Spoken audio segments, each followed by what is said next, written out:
Hello friends, तो इस question में हमें दे रखा है a string of negligible mass going over a clamped pulley of mass m supports of a block of mass capital M दे रखा है यहाँ पे at shown in the figure the force on the pulley by the clamp is given by. यानी हमसे कह रखा है सवाल में कि एक मास है जो एक पुली पर इस तरीके से देखो इन्होंने लटका रखा है और पुली का मास दे रखा है इन्होंने m, है ना।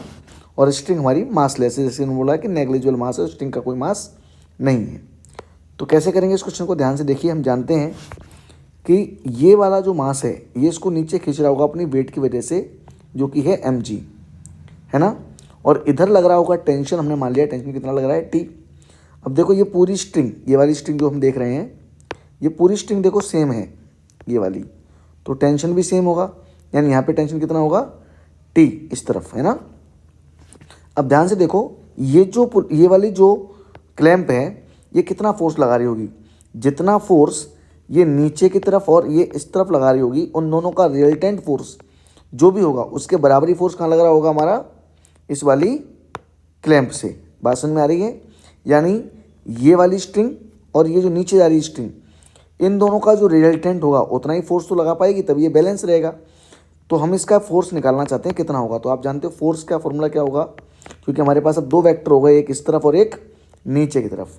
तो नीचे हमारा टोटल फोर्स कितना लग रहा है, एक तो लग रहा है ये mg और एक लग रहा है इस पुली का जिसको हम कहेंगे स्मॉल mg।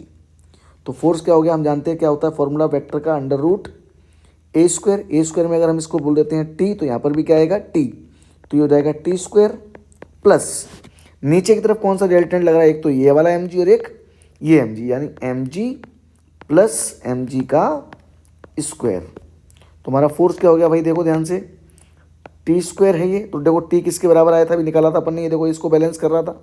तो टी हमारा किसके बराबर आएगा, mg के। तो टी की जगह मैं ले सकता हूँ mg का स्क्वायर प्लस ये हमारा आ गया mg प्लस mg, यानी छोटा mg और का होल स्क्वायर।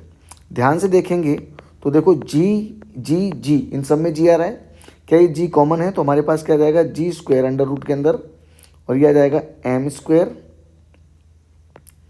प्लस m का होल स्क्वायर। इसमें से हम इस g के स्क्वायर को बाहर ले लेंगे, क्योंकि देखो यहाँ g स्क्वायर है सब में, तो g आ जाएगा हमारा बाहर। क्या बचेगा हमारा ब्रैकेट के अंदर, m प्लस m और साथ में एक ये वाला स्क्वायर, तो प्लस का m स्क्वायर। इस तरीके से हमारे ऑप्शन कौन सा आ जाएगा, देखो D। I hope you understand. Thank you.